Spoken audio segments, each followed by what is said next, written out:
ভয়ার্ত চোখে তাকিয়ে আছে মোহনা তৌহিদের দিকে। তৌহিদও তাকানো, তার দৃষ্টি তীক্ষ্ণ। মোহনা কি করবে বুঝতে পারছে না। জীবনে এমন বিস্ময়কর মুহূর্ত তার কখনো আসেনি। কল্পনারও অধীনে ছিল তৌহিদ স্যারের সাথে এভাবে দেখা হয়ে যাবে। সাউন্ড বক্সের আওয়াজ তখন থেমে এসেছে। গানের শেষে নাচ থামিয়ে সবাই দিল এক চিৎকার। মোহনা লাফিয়ে উঠল, বুকে থু দিল দ্রুত। রাহেলা বলল, আপা আপনি কি জোস নাচেন, সো বিউটিফুল। মোহনা রাহেলার মুখের দিকে তাকিয়ে বলল, কি বললে? বিউটিফুল। ওটা বুটিফুল না, বিউটিফুল। ওই একই হলো। মোহনার কথাটা বুঝতে কিছু সময় লাগলো। এরপরই বলল। মোহনা চুপ হয়ে গেল। রাহেলার ডাক পড়ল। নিচ থেকে রিনা বেগম ডাকছেন। রাহেলা মোহনাকে আইতাসি বলে চলে গেল। মোহনার ঘোর তখনও কাটেনি। কিছুক্ষণ পরপর তৌহিদকে দেখছে। লোকটা এখনো তার দিকে তীক্ষ্ণ দৃষ্টি নিয়ে তাকিয়ে আছে। কি অদ্ভুত, এত তাকিয়ে থাকার কি আছে? গায়ে কালো রঙের শার্ট আর কালো প্যান্ট পরে ছাদ ঘরে হাজির হলো আরহান। ভিতরে ঢুকতেই সর্বপ্রথম নজরে আসলো ফাবিহাকে। ফাবিহাও দেখলো তাকে। চোখাচোখি হলো দুজনের। তবে আরহানের শ্বাসটা ভালো লাগেনি। গায়ে হলুদে কেউ এভাবে আসে? কোথায় হলুদ পাঞ্জাবি পরে আসবে তা না। কেমন যেন বেমানান ঠেকলো ফাবিহার। আরহান পুরো জায়গায় চোখ বুলিয়ে এগিয়ে গেল তৌহিদ আর শান্তর কাছে। তাকে দেখে দুজনেই কপাল কুঁচকালো। এসব কি পরে এসেছে আরহান? তৌহিদ বলল, এসব কে? আরহান অবাক হয়ে বলল, কি? কালো শার্ট পরে এসেছিস কেন? তোকে তো বললামই আমি এখান থেকে সোজা স্টুডিও যাব। তাই বলে গায়ে হলুদ এইভাবে আসবে? আরহান এই কথার উত্তর দিল না। পকেট থেকে অতিথি নিবাসের চাবিটা বের করে শান্তর হাতে ধরিয়ে দিয়ে বলল, আমি এখানে থাকতে আসিনি, আমার হাতে সময় নেই। আমার 9টা স্টুডিও থাকতে হবে। এখন বাজে 8:40, আর এখান থেকে স্টুডিও প্রায় 1.5 ঘন্টার রাস্তা। এমনিতেই 10 মিনিট লেট হচ্ছে। তোরা থাক, আমি গেলাম। তৌহিদকে কিছু বলার সুযোগ দিল না আরহান। চলে যাচ্ছিল, হঠাৎই শুনতে পেল ফাবিহা অরিনকে বলছে, তুই কি এভাবে বসে থাকবি? আরে বাবা, কি হয়েছে না বলে বুঝবো কি করে? অরিন অনেকক্ষণ পর মুখ খুলল, বলল, একটা ছেলে আমাকে বাজে কথা বলেছে। ফাবিহা যেন অবাক না হয়ে পারে না। বাড়িতে গিয়ে বাজে কথা বলবে অরিনকে। ফাবিহা বলল, কে বলেছে বাজে কথা? অরিন বলল না। সেই মুহূর্তে অরিনের পাশে এসে বসলো আরহান। ভারী কণ্ঠে শুধালো, বাজে মানুষের কাজই হলো বাজে কথা বলা। তাই বলে এত সুন্দর একটা সময়ে মুখ গোমরা করে বসে থাকাটা বেমানান না? অরিন চমকে পাশ ফিরে তাকায়। ফাবিহাও তাকায়। আরহান একগাল হেসে বলে, হাই, আমি আরহান। অরিনও উত্তর দেয় পরপর, আমি অরিন। সুন্দর নাম। দেখুন, ভাইয়ের বিয়ে তো আর রোজ রোজ হবে না। মন খারাপ করে বসে থাকবেন না। এখানে সবাই কাছের মানুষ। আমরা 3 জন হয়তো বাহিরের, তবুও বলছি মন খারাপ করবেন না। কেউ বাজে কথা বললেই তো আপনি বাজে হয়ে যাচ্ছেন না, তাই না? তাই বলছি মন খারাপ করবেন না, এনজয় করুন সময়টা। যদিও আমি অপরিচিত মানুষ, তবুও বললাম। আসলে সুন্দরী মেয়েরা যদি রাগ করে বসে থাকে আমার বড্ড খারাপ লাগে। হেসে ফেলে অরিন, বলে, মজা করছেন? মা, মজা করব কেন? আপনি কি মজা করার মতো মানুষ নাকি? আচ্ছা চললাম, ভালো থাকবেন। আরহান উঠে দাঁড়ালো আর সঙ্গে সঙ্গেই অরিন বলল, আপনি থাকবেন না? আরহান আবার বসলো, হালকা হেসে বলল, থাকতে তো ইচ্ছে করছে। সুন্দরী মেয়েদের রেখে কার দূরে থাকতে ইচ্ছে করে বলুন? কিন্তু উপায় নেই, আমার কাজ আছে। শেষ কথাগুলোর পিঠে ফাবিহার দিকে তাকালো আরহান। ফাবিহাও তাকিয়েছিল আরহানের দিকে। আচমকা তাকানোতে কিছুটা থতমত খেল সে। আরহান উঠে দাঁড়ালো, বলল, তাহলে আর কি, ভালো থাকুন, এনজয় করুন। আরহান চলে গেল। অরিন তার যাওয়ার পানে তাকিয়ে আছে। কেন যেন আরহানের কথা শুনে তার মনটা ভালো হয়ে গেল। মন খারাপের আচমকাই দূরে চলে গেল। অরিন বলল, চল নাচবো। ফাবিহা বলে, তোর মাথা খারাপ, আমি নাচতে পারি, তুই যা, আমি আছি। অরিন জোর করলো না, চলে গেল। ফাবিহার মনটা হঠাৎ করেই খারাপ হয়ে গেল। কেন হলো ধরতে পারছে না। আজকে সময়টা বড্ড মায়াময়। কেমন যেন মনে হয় চারপাশটা বড়ই মায়াময়। এমন অদ্ভুত কিছু মনে হওয়ার কারণটা আমি আদতেও খুঁজে পাই না। তবুও কেন যেন মনে হচ্ছে চারপাশটা বড্ড মায়াময়। হ্যালো গাইস, আসসালামু আলাইকুম। আমি আরজে আরহান। আপনারা শুনছেন রেডিও তরঙ্গ 92 রেডিও FM। আজকে আসতে একটু দেরি হলো। কেউ আবার রাগ করেনি তো? আসলে বাড়িতে বিয়ে বিয়ে গন্ধ নেমেছে, সেই গন্ধ ছাড়িয়ে আসতে আমার একটু দেরি হলো, তাই কথা না বাড়িয়ে শুরু করে দিচ্ছে আমার আজকের আলাপন প্রেম নিয়ে কথাকথি। অনেকে নিশ্চয়ই ভাবছেন রাত 9:10 সময় কপ এসেছে প্রেম নিয়ে কথাকথি করতে। সিঙ্গেল পার্সন আবার কি করে প্রেম নিয়ে কথাকথি করে। খানিকটা হাসার শব্দ শোনা যায় মাইক্রোফোনে। আরহান তার ভারী কণ্ঠে আরও বলে, আপনারা সরাসরি আমাকে ফোন করতে পারেন 8290 ফোন এই নম্বরে। এছাড়া আমাদের ফেসবুক পেজে নক করতে পারেন, কমেন্ট করতে পারেন, লাইভ শেয়ার কমেন্ট বক্সে যত খুশি তত। আজকের শুরুটা একটা গান দিয়ে করি। গানের নাম মিলন হবে কতদিনে। গানটা শেষ হলেই আমি ফিরছি আপনাদের গানের অনুরোধ শুনতে ও কথোপকথন করতে। মাইক্রোফোনে থেকে সরে আসলো আরহান, গান ছাড়লো পরপরই। এরপরে চেয়ারে গায়ে লিয়ে দিল। খুব দ্রুত দ্রুত ছুটে আসায় বড্ড ক্লান্ত ঠেকছে, ঘুম ঘুম লাগছে খানিকটা। ছাদ থেকে নিচে নেমে আসলো তৌহিদ আর শান্ত। এসব আর ভালো লাগছে না, এখন বাড়ির মানুষ থাকুক, তারা বরং ঘরে গিয়ে ঘুমাক। শান্তর ঘুম ঘুম লাগছে, সকালে ঠিক মতো ঘুম হয়নি। কাল রাতে অনেকক্ষণ বই পড়েছিল শান্ত। মোহনারা 20 মিনিট থাকবে বলে এসেও যেতে পারলো না 1 ঘন্টাতেও। তৌহিদের সামনে গিয়ে কথা বলার সাহস পায়নি মোহনা। পিছে স্যার যদি রাগারাগি করে, যেভাবে ড্যাং ড্যাং করে নাচছিল, ছি, মান সম্মান আর কিছু রইল না। যদিও এসব ক্ষেত্রে তার মান সম্মান আরো আগেই খোয়া গেছে। রমেন তার চাচাকে বলল, এবার বোধহয় আমাদের যাওয়া উচিত। চাচাও বললেন, তোরা দাঁড়া, আমি মাছেও তুতিনের সাথে কথা বলে আসি। আচ্ছা।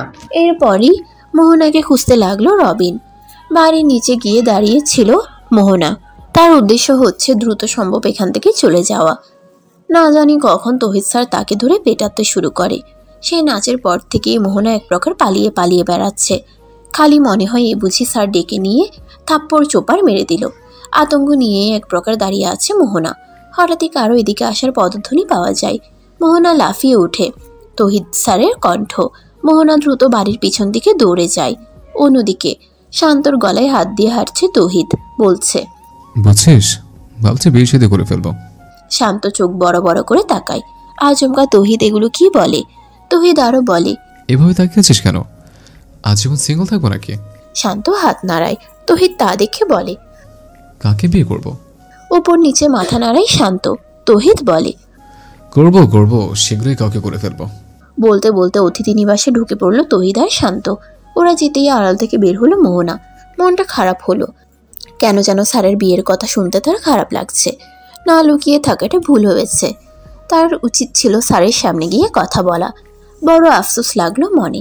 ফোনটা বাজলো সেই মুহূর্তে। মোহনা ধরার বদলে দিল কেটে। হ্যালো, কে বলছেন? কোথা থেকে বলছেন? বেশ ভারী কণ্ঠে শুধালো আরহান। ওপাশ থেকে বলল কেউ, আপনি খুব খারাপ আরহান। সঙ্গে সঙ্গে চমকে উঠল আরহান। এ ধরনের কথা এর আগে কেউ বলেনি। আরহান হতভম্ব কণ্ঠে বলল, কে বলছেন আপনি? সঙ্গে সঙ্গে কলটা কেটে গেল। আরহান বিভ্রান্তে পড়ল। মনে মনে বলল, ব্যাপারটা কি হলো? মাঝ রাতের আকাশটা আজ বড্ড বিষণ্ণ। ঘড়িতে তখন 12টার কাটাই ছুঁই ছুঁই। তীব্র মাথা ব্যথার পীড়া নিয়ে বাড়ির গেটের সামনে এসে দাঁড়ালো আরহান। শরীর মন আজ বড্ড ক্লান্ত। খুব বেশি খাটুনি হলো কিনা বুঝতে পারছে না। আরহানের মাথায় এখনো ঘুরছে তখনকার সেই ফোন কলটার কথা। আর আচমকা বলে বসা, আপনি খুব খারাপ আরহান। কণ্ঠটা বড্ড চেনা ঠেকলো আরহানের। মনে হলো আশেপাশে থাকাই কেউ বলেছিল, কিন্তু কে এখনো বুঝতে পারছে না। বাড়ির মুখে দাঁড়িয়ে থাকা ভারী গেটটা খোলার সঙ্গে সঙ্গে করাত করাত শব্দ হলো। বিচ্ছিরি লাগলো শুনতে। আরহান ভিতরে প্রবেশ করল।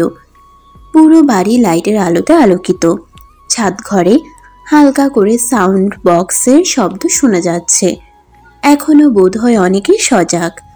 অবশ্য সজাগ থাকবে না কেন? বাড়ির ছেলের বিয়ে বলে কথা। আরহানের হঠাৎ তার মায়ের কথা মনে পড়ল।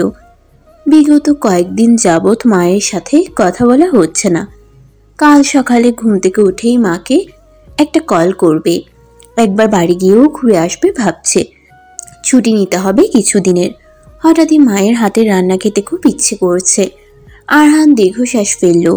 মাথার মধ্যে কেমন চিনচিনে ব্যথা করছে।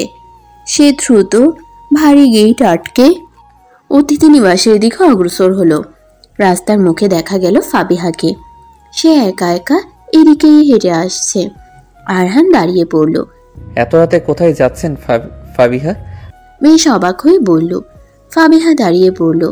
আরহানকে সে আগেই দেখেছে। ঘরে ঘুমানো যাচ্ছে না, সাউন্ড বক্সে তার মাথা ধরে গেছে, তার উপর তার রুমটা তার ফুপুরে দখলে নিয়েছে। এটা আরোই বিরক্ত ফাবিহা। তাই তো বিরক্ত হয়ে বাইরে হাঁটতে এসেছিল। সে বলল, কোথাও যাচ্ছি না, একটু হাঁটতে নেমেছিলাম। আপনি কোথায় যাচ্ছেন?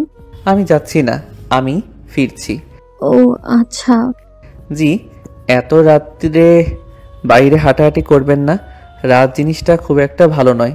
ফাবিহা মুক্ত আকাশে জড়িয়ে থাকা তারাগুলো দেখল, কেমন ঝলমল করছে। ফাবিহা শান্ত কণ্ঠে বলল, আমার কাছে তো মন্দির কিছু লাগছে না। আরহানের ভারী কণ্ঠের জবাব। পৃথিবীতে এমন অনেক দৃশ্য আছে যেগুলো খালি চোখে দেখা যায় না। ফাবিহা বিস্মিত কণ্ঠে শুধায়, মানে খুব জটিল। সহজ করে বলুন। আপনাকে বলতে চাচ্ছি না। চোখ মুখ কুচকে ফেলল ফাবিহা। এটা কেমন কথা হলো? সে বলল, কথাটা বেমানান লাগলো না? কিছুটা জড়ানো কণ্ঠে আওড়ালো আরহান। আপনি কি মানবেন আমি গোটা মানুষটাই বেমানান? চমকে উঠল ফাবিহা। এসব কি বলছে আরহান? ফাবিহা বিভ্রান্ত ভরা কণ্ঠে বলল, আপনার কি কিছু হয়েছে? খানিকটা মাথা ধরেছে। আজ খুব খেটেছেন না? আরহান সরাসরি চাইল ফাবিহার চোখের দিকে। ফাবিহা থমকে গেল। আরহানের চোখ লাল, চুলগুলো বড্ড এলোমেলো। আরহান বলল, পুরুষ মানুষের জীবনটাই খাটুনি রৌদ্রময়ী। এ কথার পিঠে ফাবিহা কি বলবে বুঝতে পারছে না। সে চুপ হয়ে গেল। আরহান এক গাল হেসে বলল, আপনাকে বিভ্রান্তে ফেলতে আমার কেন যেন দারুণ লাগে। ফাবিহা চায়, অবাক হয়ে তাকিয়ে রয়। আরহান একটু অদ্ভুতভাবে কথা বলছে না এখন। ফাবিহা বলল, আপনি নিজেও বিভ্রান্তে ভরা, তাই মানুষকে বিভ্রান্তে ফেলতে আপনার দারুণ লাগে। আরহান আবারও হাসলো। খুবই চমৎকার দেখালো সেই হাসি। আরহান বলল, কথাটা মিথ্যে নয়, সত্যই। আচ্ছা, ভালো থাকবেন। রাতে বেশি হাঁটাহাঁটি করবেন না, ঘরে গিয়ে ঘুমিয়ে থাকুন। আরহান চলে গেল। ফাবিহা ঠায় দাঁড়িয়ে। ছেলেটা কি বলে গেল সব যেন মাথার উপর দিয়ে গেল। হঠাৎ পিছন থেকে রাহেলা ডাকে, আপা ও আপা, এখানে আহেন। রাত বেড়াতে কই হাঁটেন? ভূতে ধরবে ভূত। আপা ও আপা। রাহেলার কথা শুনে চরম বিরক্ত হলো ফাবিহা। তবে কিছু বলল না, দ্রুত ছুটে গেল ঘরে। সকালে তীব্র রোদখানা আচমকা মুখে এসে পড়ল আরহানের। আরহান বিরক্ত হয়ে মুখটা অন্যদিকে ঘুরালো। তার মাথা ব্যথা খানিকটা সেরেছে। হঠাৎ আবছা আবছা কি যেন ভেসে উঠল চোখের সামনে। কাল রাতে বাড়ি ফেরার পর হঠাৎ ফাবিহার সাথে সাক্ষাৎ হয়। কি কি যেন বলছিল সে। আরহান ঘুমন্ত বেশে কথাগুলো মনে করার চেষ্টা করলো। না, মনে পড়ছে না। একটু চিন্তা করতেই হালকা একটা কথা মনে পড়ল আরহানের, যেখানে সে কিসের ভিত্তিতে যেন বলছিল। আপনি কি মানবেন আমি গোটা মানুষটাই বেমানান? কিসের ভিত্তিতে বলেছিল কথাটা? আরহানের মাথায় চাপ পড়ল। কিন্তু না, কেন বলেছিল মনে পড়ছে না। কপট চোখ জোড়া খুলে ফেলল আরহান। কোথায় আছে না আছে বোঝার চেষ্টা করলো। এরপরই শটান হয়ে শোয়া থেকে উঠে বসলো। মাথায় আবারও খানিকটা চাপ প্রয়োগ করলো। আরহানের একটা সমস্যা হলো, তার মাথা যন্ত্রণা উঠলে মাথার ঠিক থাকে না। কাকে কি বলে খেয়াল আসে না। কি যেন একটা ভাবলো আরহান। ফাবিহাকে রাতে কি বলেছিল সে? কি বলেছিল না মনে পড়ছে না। মাথাটা চেপে ধরলো আরহান। ঠিক সেই মুহূর্তে তার সামনে কড়া লিকারের চায়ের কাপটা এগিয়ে দিল তৌহিদ। বলল, এটা খেয়ে নে। আরহান মাথা থেকে হাত সরালো, চাইলো তৌহিদের দিকে। বিস্মিত কণ্ঠে বলল, কাল রাতে আমি কি ভুলভাল কিছু বলে ফেলেছিলাম? না। কিছুটা শান্ত হলো আরহান। চায়ের কাপটা হাতে নিয়ে দ্রুত চায়ের কাপে চুমুক দিল। শান্ত এগিয়ে আসলো তখন। রান্নাঘরে বসে আরহানের জন্য চাটা সেই বানিয়েছিল। আরহান বলল, কাল রাতে আমার মাথা যন্ত্রণা করছিল, তাই না? তৌহিদ সঙ্গে সঙ্গে উত্তর দেয়, হুম। তোদের সাথে খারাপ ব্যবহার করেছিলাম? না। মিথ্যে বলছিস? আরে না। খাটে বসতে বসতে বলল তৌহিদ। আরহান বলল, কালকে খাটুনিটা হয়তো একটু বেশি হয়েছিল। হ্যাঁ, আজ আর তোকে কিছু করতে হবে না। বিনিময়ে কিছু বলল না আরহান। আবারও চায়ে চুমুক দিল। চুমুক শেষে প্রশ্ন করল, খুব জ্বালিয়েছিলাম তোদের? শান্ত হাত নাড়ালো, যার মানে না। অসহায় বোধ করলো আরহান। দুজনে এই কথা চাপাচ্ছে। আরহানের অবস্থা বুঝতে পেরে তৌহিদ বলল, আরে সত্যি বলছে, কাল যখন তুই দরজা নক করেছিলে তখন তোকে দেখিয়ে আমি বুঝেছিলাম তোর মাথা ধরেছে। তাই তো জোর জবরদস্তি করে কিছু খাইয়ে ওষুধ খাইয়ে দিলাম, সঙ্গে দিয়েছিলাম ঘুমের ওষুধ। তারপর সব শান্ত। এবার কিছুটা শান্তি শান্তি অনুভব হলো আরহানের। কিছু সময় গেল, হঠাৎই দরজায় খটখট করে আওয়াজ আসে। কে যেন দরজা ধাক্কাচ্ছে। তৌহিদ বলল, কে? ওপাশ থেকে মাসুদ উদ্দিনের কণ্ঠ শোনা যায়। তিনি বলেন, আমি। শান্ত সঙ্গে সঙ্গে এগিয়ে গিয়ে দরজা খুলে। তৌহিদ বিছানা ছেড়ে দাঁড়িয়ে পড়ে, প্রশ্ন করে, মাসুদ আঙ্কেল আপনি? মাসুদ উদ্দিন এগিয়ে আসলেন। আরহানের তখন এলোমেলো বেশ। মাসুদ উদ্দিন হেঁটে এসে সোজা খাটে বসলেন। মিষ্টি হেসে জানালেন, তোমাদের সাথে কিছু কথা বলতে আসলাম। আরহান চায়ের কাপটা টেবিলের উপর রাখলো, বলল, জি বলুন। মাসুদ উদ্দিন দ্বিধাহীন বলতে লাগলেন, আজ তো আমার ছেলে বউ আনতে যাবে, আমি চাচ্ছি তোমরাও বরযাত্রী হিসেবে যাও। আরহান কিছু সময় চুপ থেকে বলল, আমাদের না গেলে হয় না? কেন, কোনো সমস্যা আছে? এবার তৌহিদ এগিয়ে এলো, বলল, আসলে আঙ্কেল আরহানের শরীরটা একটু খারাপ, আর আমারও মনে হয় আমাদের না যাওয়াটাই ঠিক হবে। আমরা আপনাদের ভাড়াটিয়া, বরযাত্রী হিসেবে আমাদের যাওয়াটা কি মানানসই? মাসুদ উদ্দিন চুপ থাকলেন না, বললেন, তোমরা শুধুমাত্র আমার ভাড়াটিয়া নও তো তৌহিদ, তোমরা আমার ছেলের মতো। আরহানকে এক সময় আমি পড়িয়েছি, আর আরহান জানে ওর সাথে আমার সম্পর্ক শুধু বাড়িওয়ালার ভাড়াটিয়া নয়। আরহান বলল, আর রাগ করবেন না, তহিদ আর শান্ত যাবে। আরহানের কথা শুনে তৌহিদ তাকালো আরহানের দিকে, মনে মনে বলল, শালায় কি বেয়াদব, নিজের কাজটা আমাদের দিয়ে দিয়েছে। মাসুদ উদ্দিন মেনে নিলেন, বললেন, ঠিক আছে, তোমার শরীর খারাপ তাই তোমায় জোরও দিতে পারলাম না। কোনো ব্যাপার না আঙ্কেল, আমি বাড়িতে আছি। যতক্ষণে তহিদ ওরা বউ নিয়ে আসবে ততক্ষণে আমি সুস্থ হয়ে যাব ইনশাল্লাহ। কথা শেষে মাসুদ উদ্দিন বেরিয়ে গেলেন। যাওয়ার আগে তৌহিদ শান্তকে বললেন, ঠিক 12টার সময় তৈরি হয়ে থাকবে। তৌহিদ এক প্রকার বাধ্য হয়ে বলল, ঠিক আছে। মাসুদ উদ্দিন ঘর থেকে বেরিয়ে যেতেই আরহানকে বলল, শালা সব জায়গায় সুযোগ খুঁজিস, কাউকে চিনি না জানি না, মাঝখান থেকে বনতে যাব। উত্তরে হাসলো আরহান, যেন তৌহিদকে বিভ্রান্তে ফেলে তার দারুণ লাগছে। অবশ্য আরহান নিজেও বিভ্রান্তে ভরা মানুষ, তাই তো মানুষকে বিভ্রান্তে ফেলতে তার দারুণ লাগে। আবারও হাসলো আরহান। ঠান্ডা হয়ে যাওয়া চায়ের কাপে চুমুক দিল। সঙ্গে সঙ্গে চোখ মুখ কুঁচকে উঠল তার। রোদ মাখানো দুপুর। অতিথি নিবাসের গেটের মুখে কড়া রোদ পড়েছে তখন। আরহানের হাতে চায়ের কাপ। এ নিয়ে তার 3 কাপ চা খাওয়া শেষ। মাথার যন্ত্রণা থেকে বেশ দূরে সে। খানিকটা ভালো লাগা আর অফুরন্ত সুন্দর অনুভূতি নিয়ে দাঁড়িয়ে আছে বারান্দায়। ঘরের ভিতর তৌহিদ আর শান্ত বিয়েতে যাওয়ার জন্য তৈরি হচ্ছে। এক প্রকার রাগ নিয়েই হচ্ছে, তাই তো আরহান রাগটা এড়াতে চা নিয়ে বাহিরে এসে দাঁড়িয়েছে। হঠাৎই কি যেন হলো, আরহানের দৃষ্টি গেল মায়াকুঞ্জের দোতলার বারান্দার দিকে। ফাবিহা এসে দাঁড়িয়ে, গায়ে চড়ানো লেমন রঙের লেহেঙ্গা, চুলগুলো ভেজালো বিধায় তোয়ালি দিয়ে ছাড়ছে। আরহান দৃষ্টি সরিয়ে নিল। আরহানের মতে মেয়ে মানুষদের দিকে বেশিক্ষণ তাকাতে নেই, এতে চোখে সমস্যা হয়। তবে ভালোবাসার মানুষটির দিকে তাকিয়ে থাকা জায়েজ আছে, এতে সমস্যা না, উল্টো চোখের জ্যোতি বেড়ে যায়।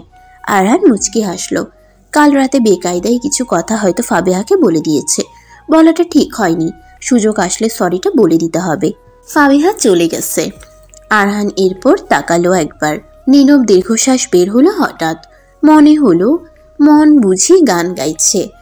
নিষিদ্ধ জগতের নিষিদ্ধ জিনিসের উপর আকৃষ্ট হওয়া বড় অপরাধ আরহান, বড় অপরাধ। ঘড়িতে তখন 12টা 4 ছাড়িয়ে। মাসুম উদ্দিন দাঁড়িয়ে আছেন অতিথি নিবাসের বাহিরে ছায়াকুঞ্জের মাঝপথে। তৌহিদ আর শান্ত বের হলো তখন। তৌহিদের গায়ে নীল রঙা পাঞ্জাবি, শান্তর সাদা। পাশেই এলোমেলো ভেসে টি শার্ট আর ট্রাউজার পরিহিত আরহান দাঁড়িয়ে আছে। সে শান্তকে দাঁড়াতে বলল, শান্ত দাঁড়ালো। এরপর শান্তের চোখে চশমাটা খুলে নিজের টি শার্ট দিয়ে মুছতে মুছতে বলল, তৌহিদের সাথে সাথে থাকবি, কোনোরূপ সমস্যা হলে তৌহিদকে বলবি। ও যদি করতে ব্যর্থ হয় তবে আমাকে কল করবি, ঠিক আছে? শান্ত মাথা নাড়ালো, যার অর্থ ঠিক আছে। আরহান চশমা পরিয়ে দিল। একটু ফিসফিস করে বলল, তৌহিদ একটু রেগে আছে, বিয়ে বাড়ির কোনো সুন্দরী মেয়ে পেলে তাকে বলবি। তৌহিদের মাথায় যেন ঠান্ডা পানি ঢেলে দেয়। হেসে ফেলল শান্ত, হাসলো আরহানও। আর তহিদ গম্ভীর মুডে বলল, তোদের কি হয়েছে? আরহান এগিয়ে গেল, কাঁধে হাত দিয়ে শান্ত স্বরে জানালো, দোস্ত রাখোস না, আমরাই তো। উত্তরে তীক্ষ্ণ দৃষ্টি নিয়ে তাকালো তহিদ। আরহান বলল, তোকে যে জোশ লাগছে, কতগুলো মেয়ে যে আজ তোকে দেখে ফিদা হবে আল্লাহ মালুম। তহিদের তৎক্ষণাৎ উত্তর আসে, পাম কম মার্শালা, ফাঁসিয়ে দিয়ে পাম্মার হচ্ছে। আরে পাম না, সত্যি বলছি। চুপ কর। হেসে ফেলল আরহান। তহিদও কিছু সময় গম্ভীর মুডে থেকে হাসলো। শান্ত এগিয়ে এলো তখন। মাসুদ উদ্দিন বললেন, তোমাদের হয়েছে তৌহিদ? তহিদ সঙ্গে সঙ্গে উত্তর দিল। জি আঙ্কেল। আর দাঁড়ালো না। আরহানের থেকে বিদায় নিয়ে বেরিয়ে গেল তহিদ আর শান্ত। আরহান তাদের পানে তাকিয়ে থেকে দাঁড়িয়ে রইল।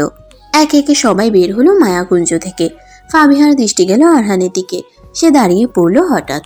মনে মনে বলল, ছেলেটা অগোছালো বেশে দাঁড়িয়ে আছে কেন? আমাদের সাথে কি যাবে না? অরিন তাড়া দিল, উত্তেজিত কণ্ঠে শুধালো, কি হলো, দাঁড়িয়ে পড়লি কেন, যাবি না? ফাবিহা বিনা বাক্যে হাঁটল। দৃষ্টি তখনও অতিথি নিবাসের গেট মুখে দাঁড়িয়ে থাকা আরহানের দিকে।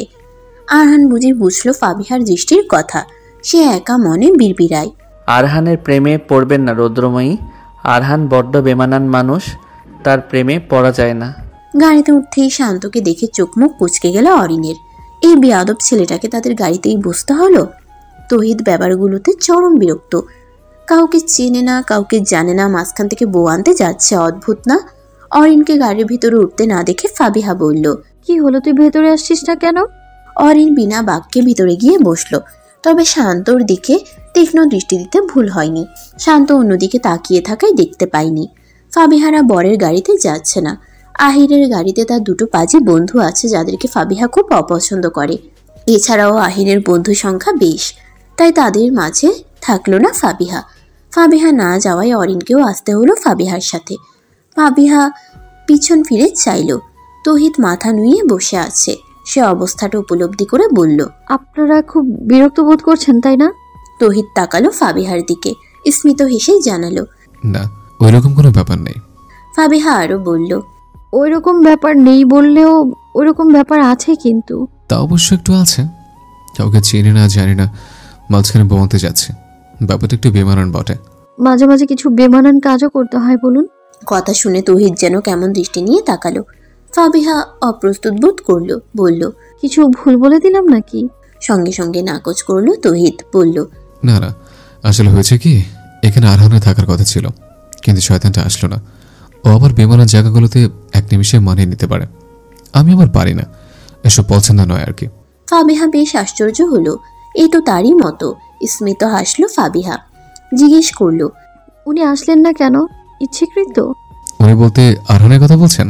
মাথা নাড়ায় ফাবিহা। তহিদ বলে, কিছুটা তেমনই, তবুও একটু অসুস্থ, কারণ রাত থেকে মাথায় যন্ত্রণা। যদি এখন সেরেছে চাইলে আসতে পারত, কিন্তু এলো না। আমরা জোর করিনি। ফের যদি মানুষের ভিড়ে মাথায় যন্ত্রণা হয়? মন খারাপ হয়ে গেল ফাবিহার। সে ছোট্ট করে উত্তর দিল, ও। গাড়ি চালানোর প্রস্তুতিটা তখন কেবল মাত্র নেওয়া হলো। সেই মুহূর্তে গেটের বাহিরে এগিয়ে এলো আরহান। তার হাতে শান্তর ফোন। ছেলেটা এত বেখেয়ালি ফোন নিতেও ভুলে যায়। আরহানকে আসতে দেখে ফাবিহা গাড়ি থামাতে বলল। গাড়ি থেমে গেল। আরহান এগিয়ে এসে প্রথমে বলল, দুঃখিত। এরপর তহিদকে উদ্দেশ্য করে বলল, তহিদ শান্তকে ফোনটা দে। ও তো ফোন না নিয়েই চলে যাচ্ছিল। ফাবিহা হাত পেতে ফোনটা নিল, এগিয়ে দিল শান্তর হাতে। শান্ত দেখে স্মিত হাসলো। গাড়ি পুনরায় ছাড়া হলো। এরপরই একটু একটু করে আরহানকে রেখে এগিয়ে গেল তারা। অরিনের মুড অফ। তার বিন্দু মাত্র পছন্দ হচ্ছে না শান্তনকে।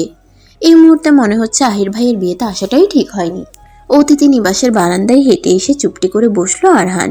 এবার নিজেকে একটু শান্ত শান্ত লাগছে। পুরো বিয়ে জমজমাট পরিবেশটা বেশ নিস্তব্ধ হয়ে গেছে। বাড়িতে বোধহয় রিনা বেগম ছাড়া কেউ নেই। ওহ না, রাহেলা আছে বোধহয়। মেয়েটাকে তো বাড়িতে দেখলো না।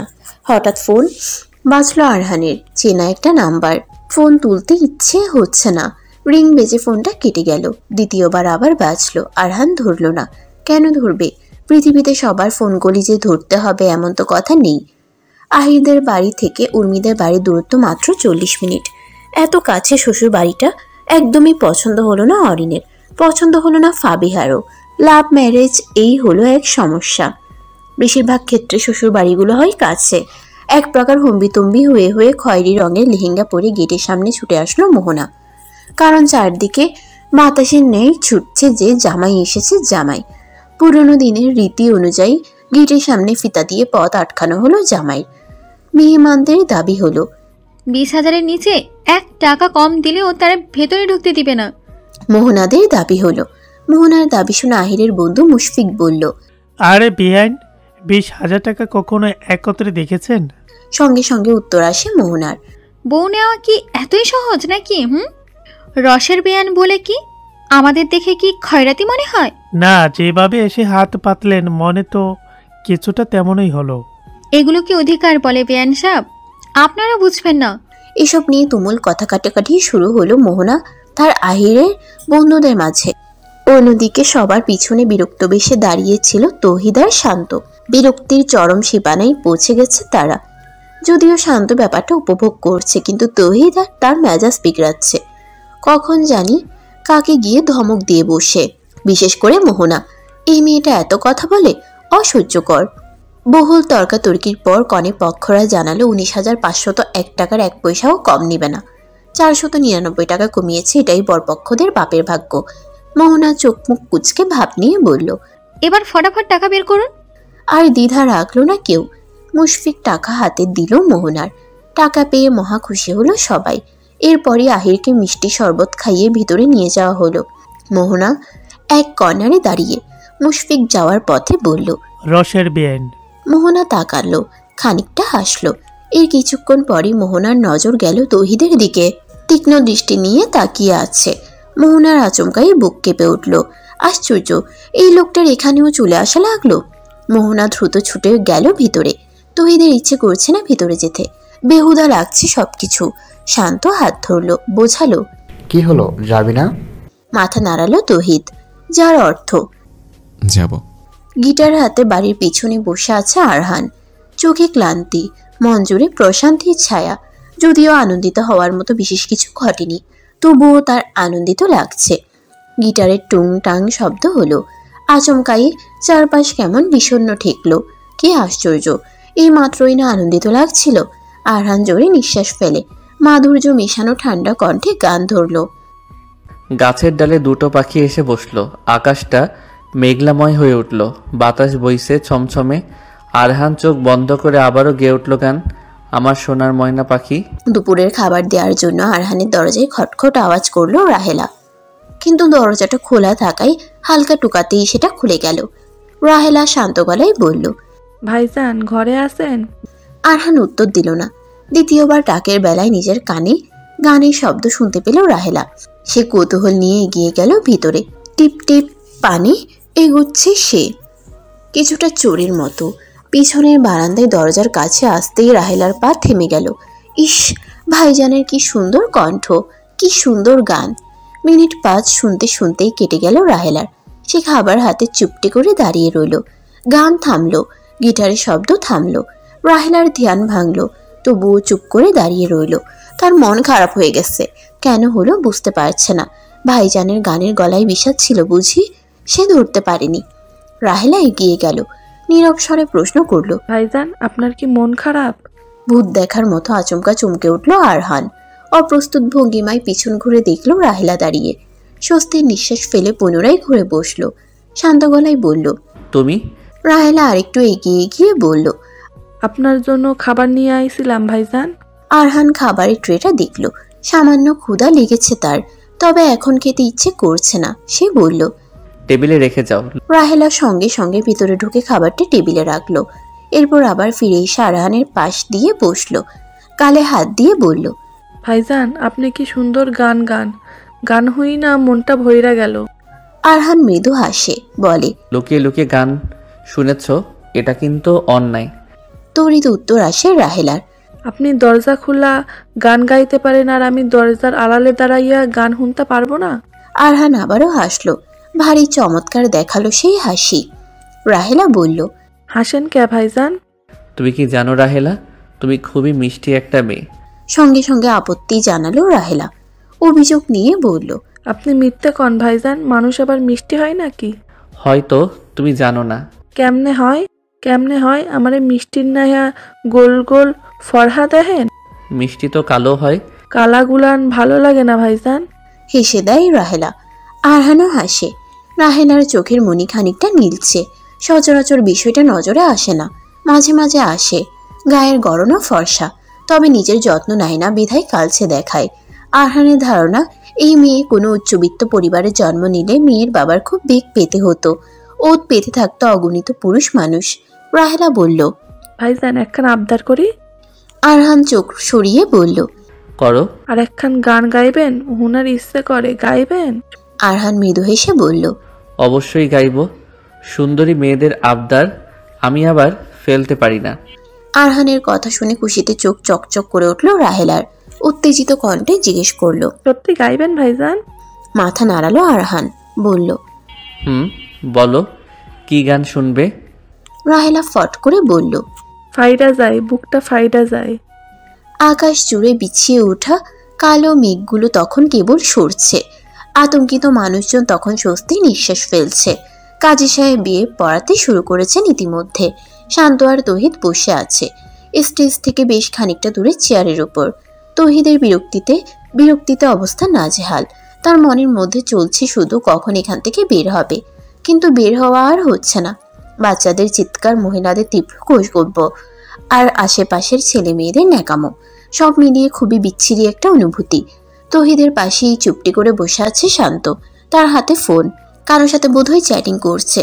শান্ত খুব একটা কারোর সাথে কথা বলে না। তার ফেসবুক অ্যাকাউন্ট, ফেসবুক পেজে অগণিত মানুষের মেসেজে ভরপুর, কিন্তু ছুঁয়ে দেখা হয় না। শান্তর চিন্তা ভাবনাই হলো তার পাঠকদের কোনরূপ কৌতূহল না দমানো। কেউ তার সম্পর্কে কিছু জানে না। হাসান মাহবুব কোথায় থাকে, কি করে, পড়াশোনা করে নাকি চাকরি করে, বিয়ে করেছে নাকি সিঙ্গেল, এই ধরনের টুকিটাকি প্রশ্নের উত্তর কারো কাছে নেই। লেখক পরিচিতিতেও সেভাবে নিজেকে প্রকাশ করেনি শান্ত। অনেকে হয়তো তাকে অহংকারী মনে করে, কিন্তু আদতেও শান্ত অহংকারী নয়। তার বড্ড ভয় হয় ওই যে তার দুর্বলতা, কথা বলতে না পারার ছোট্ট আক্ষেপ, সম্পর্কে কেউ না বুঝে যায়, কেউ না জেনে যায়, জেনে গেলে যে বিপদ। শান্তর ধারণা তার দুর্বলতা সম্পর্কে মানুষ জেনে গেলে এখনকার মতো কেউ তাকে ভালোবাসবে না, তার ভালোবাসার সংখ্যা কমবে। যদিও ধারণাটা মাঝে মাঝে ভুলও মনে হয়। দীর্ঘশ্বাস বেরিয়ে আসলো শান্তর। হঠাৎ ইনবক্সের একটা মেসেজে চোখ আটকালো শান্তর। আইডির নাম আরিহা শিকদার। মেসেজটা দেখলো শান্ত, অনেক লম্বা মেসেজ। শান্ত শেষ এক লাইন দেখলো, যেখানে মেয়েটি লিখেছে, লেখক সাহেব, আপনাকে খুঁজতে আর পেতে হলে কি করতে হবে? কথা পড়ে হাসলো শান্ত। মনে মনে ভাবলো, আচ্ছা, এই আইডির মালিক যদি জানে শান্তর বাকশক্তি নেই, তখন কি এই প্রশ্নটা করতো? শান্তর মন বলছে করতো না। জীবন কোনো সাহিত্য নয়। এখানে খুবই ক্ষুদ্র কিছু মানুষ আছে যারা হাজারো বাধা পেরিয়ে খামতি থাকা মানুষটাকে ভালোবাসতে পারে, ভালোবেসে জীবনসঙ্গী করতে পারে, পাশে থাকতে পারে। শান্তর মতে এই ক্ষুদ্র সংখ্যা খুবই কিঞ্চিত। যার একাংশে থাকে ভালোবাসা, অন্য অংশে থাকে স্বার্থ। স্বার্থহীন মানুষ পাওয়া কঠিন, নেই বললেও চলে। পৃথিবীতে প্রতিটা মানুষই স্বার্থের জন্য কাছে আসে। কারো স্বার্থটা থাকে ভালোবাসা, কারো স্বার্থটা থাকে নাম, যশ, খ্যাতি, নয়তোবা অর্থ সম্পদ। শান্ত টাইপিং কিবোর্ডে হাত রাখলো, আচমকাই লিখে বসলো। লেখককে খুঁজতে হলে জানতে হবে, পেতে হবে, বুঝতে হবে। এই জগতে মানুষকে জানা আর বোঝা খুবই কঠিন জিনিস। আপনি পারবেন না? মেসেজ টাইপিং করে দেওয়ার পরে শান্তর হুঁশ ফিরল। এসব কি লিখে দিল শান্ত? রিমুভ করবে, এরই মাঝে উপাস থেকে রিপ্লাই আসলো, আপনি সুযোগ দিলে আমি পেরে দেখাবো লেখক সাহেব। সঙ্গে সঙ্গে থমকে গেল শান্ত। হাত থেকে মোবাইল পড়ে গেল নিচে। তৌহিদ অবাক হয়ে বলল, কি হয়েছে? শান্ত বলল না। তৌহিদ উঠে গিয়ে পানি আনলো। শান্ত ঠক ঠক করে পানি গিলল। তৌহিদ আবার প্রশ্ন করলো, কি হয়েছে? শান্তর নিষ্পলক চাহনি, মাথা নাড়ানোর ছোট্ট উত্তর, কিছু না। তৌহিদ চেয়ে রইল। কিছু তো একটা ঘটলো মাত্র। তৌহিদ জোর করলো না, জানালো, ঠিক আছে। শান্তদের থেকে খানিকটা দূরে চেয়ারে বসা ছিল ফাবিহা আর অরিন। ফাবিহার দৃষ্টি বিয়ের মঞ্চে, আর অরিন শান্তর আচমকার কাণ্ডটুকু খেয়াল করেছে। সে নাক সিটকে উচ্চারণ করেছে শুধু, বিরক্তিকর। তুমুল রাগ নিয়ে স্টেজের সামনে দাঁড়িয়ে আছে তৌহিদ। মেজাজ তার খিটখিটে, রাগে সর্বাঙ্গ কাঁপছে। রাগ করার কারণ হলো তার জুতো খুঁজে পাওয়া যাচ্ছে না। কয়েক মুহূর্ত আগে মাসুদ উদ্দিনের ডাক পেয়ে স্টেজের উপর উঠেছিল তৌহিদ। জুতো জোড়া রেখেছিল নিচে, কিন্তু এখন পাচ্ছে না। কতক্ষণ আগেই কবুল বলার মাধ্যমে বিয়ে সম্পন্ন হয়েছে আহির আর উর্মির। সবাই আলহামদুলিল্লাহ জানিয়ে মোনাজাতও ধরেছিল। এরপর খাওয়া দাওয়ার পর্ব চুকানো হলো। খাওয়া দাওয়ার পর্বে অরিন, ফাবিহা, তৌহিদ, শান্ত এরা সবাই এক টেবিলে বসেছিল। খাওয়া দাওয়া, পরিবেশন সবই দুর্দান্ত ছিল। তারপরই আসলো বিদায়ের পালা। এরই মধ্যে মাসুদ উদ্দিন স্টেজে ডাকলো, তৌহিদও গেল। কথোপকথন শেষ করে যেই নামলো তখন দেখলো তার জুতা নেই। এতটুকু সময়ের মধ্যে কে নিয়ে গেল ঠিক বোধগম্য হচ্ছে না তৌহিদের। তার চেয়েও বড় কথা, তার জুতা নেবে কেন? কোনো ছ্যাঁচড়া চোর আসছিল নাকি? তৌহিদ জোরে জোরে নিঃশ্বাস ফেলে চোখ বন্ধ করে নিল। কি করবে ভাবার প্রচেষ্টা। শান্ত এগিয়ে আসলো তখন, ইশারায় বোঝালো। কি হয়েছে? তৌহিদ তার পা দেখালো, যার মানে তার জুতা নেই। শান্ত অবাক হয়ে গেল, বোঝালো, দাঁড়াও আমি খুঁজে দেখছি। বাক্সে ভরে বরের জুতো নিয়ে দাঁড়িয়ে আছে মোহনা। তার উদ্দেশ্য হলো জামাই বউ যে মুহূর্তে স্টেজ থেকে নামবে, আহির দুলাভাই জুতা না পেয়ে হাতাহাতি শুরু করবে, ঠিক সেই মুহূর্তে তার এন্ট্রি হবে। 2000-এর নিচে 1 পয়সাও কম দিলে জুতা দিবে না। আর এই কাজটা একমাত্র মোহনা আর তার পিচ্চি কাজিন রাজু মিলে করছে। মোহনার দৃষ্টি স্টেজের দিকে। স্টেজের এক কর্নারে তৌহিদ স্যার দাঁড়িয়ে আছে। লোকটাকে মাশাল্লাহ সেই দেখতে। সাহস করে সামনে যাওয়া যাচ্ছে না ঠিকই, কিন্তু দূর থেকে প্রশংসা করাও ছাড়ছে না। দেখতে দেখতে স্টেজ থেকে আহির নামলো। মোহনার চোখ সেই মুহূর্তে চড়ুই গাছ হলো। যেই মুহূর্তে দেখলো আহির তার পায়ে জুতো পরে হেঁটে যাচ্ছে। কি আশ্চর্য, আহিরের কাছে তার জুতা হলে সে হাঁটছে কিভাবে?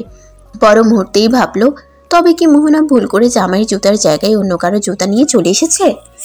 হায় রে, এবার কি হবে? রাগে ক্ষোভে এখনো দাঁড়িয়ে আছে তৌহিদ। শান্ত এসে নিরাশ কণ্ঠে জানালো, সে জুতা খুঁজে পায়নি।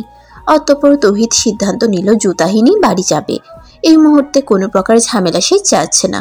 মেজাজ অতিরিক্ত খারাপ হয়ে গেলে জ্ঞানশূন্য লাগে সবকিছু। তুমুল কান্নাকাটি আর ইমোশনাল পরিস্থিতি শেষ করে গাড়িতে উঠে বসলো সবাই। মোহনা আহাম্মকের মতো তখন চুপচাপ দাঁড়িয়ে। কি হবে ভেবেছিল আর কি হয়েছে এখনো বুঝতে পারছে না। শেষমেশ বিকেল 4:30টার দিকে সবাই বউ নিয়ে বাড়ি ফিরল। তৌহিদের জুতা চুরির ব্যাপারটা মানুষের ভিড়ে লুকিয়ে গেল। তবে মোহনা দেখেছে তাকে ঠিক শেষ মুহূর্তে, যে মুহূর্তে জুতা ফেরত দেওয়ার সুযোগ ছিল না। তার এত খারাপ আর ভয় লাগছিল বলা যাচ্ছিল না। বাড়িতে এসে আরহানের সে কি হাসি, উচ্চ শব্দের হাসি। কি অবাক কাণ্ড! বরের জায়গায় তৌহিদের জুতা চুরি করেছে কেউ। তার চেয়েও বিস্ময়ের কাণ্ড হলো তৌহিদ বিনা বাক্যে নিজের জুতা বিয়ে বাড়ি রেখে চলে এসেছে। আরহান হাসছে, হাসতে হাসতে গড়াগড়ি খাওয়ার মতো অবস্থা। তৌহিদ গম্ভীর মুডে বসে বসে আরহানের হাসি দেখছে। শান্ত মাঝে মাঝে মিটিমিটি হাসছে। তৌহিদ চোখ রাঙাচ্ছে, আবার থেমে যাচ্ছে, আবারও আড়ালে হাসছে। এমন বিচ্ছিরি অবস্থা তৌহিদের জীবনে কখনো হয়নি। আরহান হাসতে হাসতে বলল, দোস্ত, তুই যে এইভাবে জুতা ফেলে চলে আসবি এটা আমি কল্পনাও করিনি। তৌহিদ গম্ভীর কণ্ঠে বলল, শালা তুই তো কোনো কথাই বলিস না, যা হয়েছে সব তোর জন্য। আরহান জবাব দিল না, শুধু হাসলো।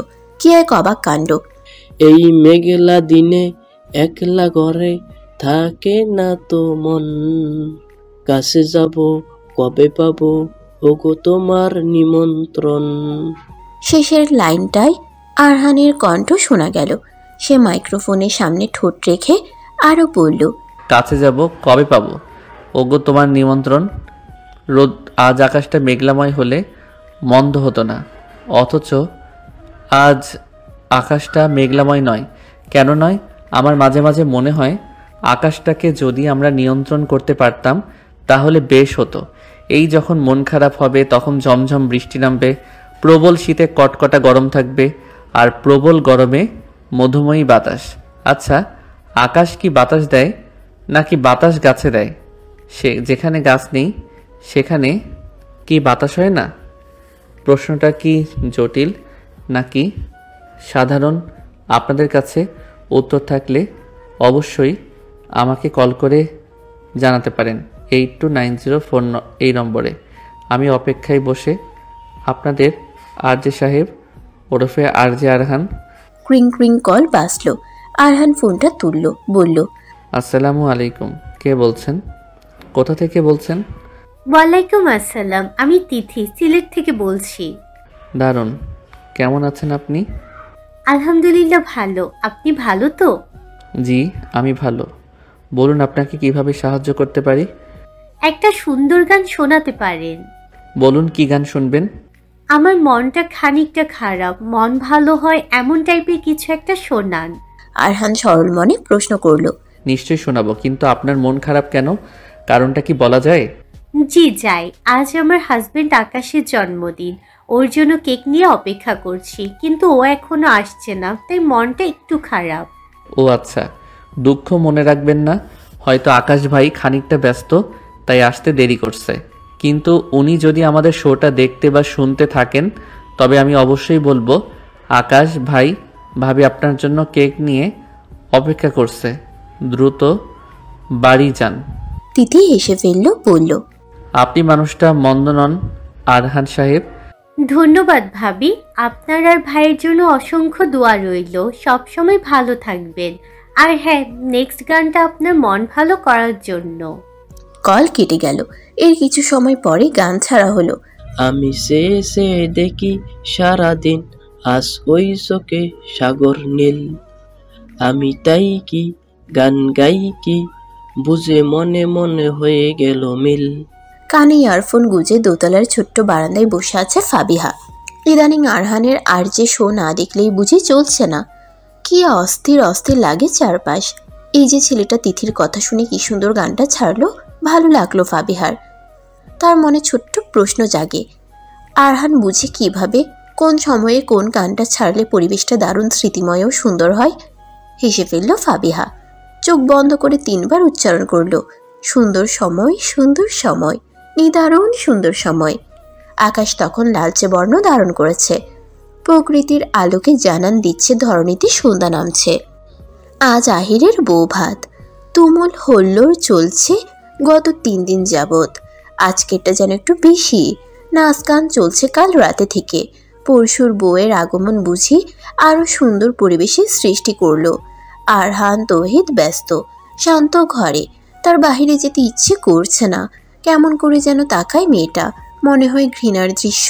যদিও শান্তর বোধগম্যের মতে অরিনের তাকে ঘৃণা করার মতো কোনো কারণ নেই, তবুও কেমন যেন। তখন দুপুর। মেয়ে পক্ষের অনেকেই বউ ভাতের অনুষ্ঠানে চলে এসেছে। অতিথি নিবাসে শান্ত, তৌহিদ, আরহান তৈরি হচ্ছে। আজ আরহান মেরুন রঙের পাঞ্জাবি পাজামা জড়িয়েছে গায়ে। তৌহিদ আর শান্ত শার্ট পরেছে, গায়ে হলুদ। বিয়ে 2 অনুষ্ঠানেই তারা পাঞ্জাবি পরেছিল, এর জন্যই মূলত শার্ট জড়ানো গায়ে। আরহান তার গায়ে পারফিউম মাখতে মাখতে বলল, হয়েছে তোদের? শান্ত মাথা নাড়ালো। আর তৌহিদ বলল, দরজার বাহিরে বের হতেই একটা জুতার বাক্স নজরে পড়ল আরহান, তৌহিদ আর শান্তর। তৌহিদ কৌতূহলী হয়ে উঠালো বাক্সটা। বাক্স খুলতেই 3 জনেই অবাক হয়ে গেল, কারণ বাক্সের ভিতর তৌহিদের সেদিনকার জুতা, ভিতরে একটা চিরকুট। তৌহিদ চিরকুট খুলে পড়তে শুরু করলো, যেখানে লেখা, ভুল করে বিয়ের আসরে বরের জুতোর জায়গায় এই জুতো নিয়ে গিয়েছিলাম। আমি খুবই দুঃখিত, আমাকে ক্ষমা করে দিবেন। নামটাম কিচ্ছু নেই। আরহান বলল, বাহ, ব্যাপারটা সেই তো। কে করলো বলতো? বিয়েবাড়িতে তেমন কাউকে লক্ষ্য করেছিলি তুই? তৌহিদ অনেক ভেবে মাথা নাড়ালো, যার অর্থ না। তুমুল হুল্লোড়ে ভরা জমজমাট বিয়েবাড়ির অনুষ্ঠান। বাচ্চাদের ছোটাছুটি, বড়দের খোশ গল্পের আওয়াজে চারপাশ বড়ই ম্যাচমেছে। আরহান, তৌহিদ আর শান্ত সবেমাত্র পা রাখলো মায়াকুঞ্জে। তাদের দেখে মুগ্ধ নয়নে তাকিয়ে রইল সবাই। 3-3টে সুদর্শন যুবক ঘুরোঘুরি করছে চারপাশে। ভাবা যায়।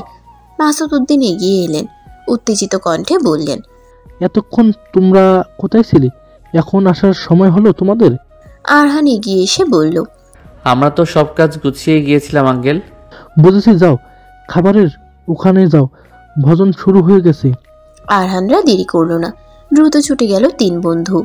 ছাদেই মূলত ভোজনের আয়োজন করা হয়েছে। সিঁড়ি বেয়ে উপরে উঠতেই দেখা পাওয়া গেল ফাবিহা আর অরিনের। আজ তারা দুজন জর্জেটের গর্জিয়াস 3 পিস পরেছে। ফাবিহা সবুজ রঙা আর অরিন মেরুন কালার।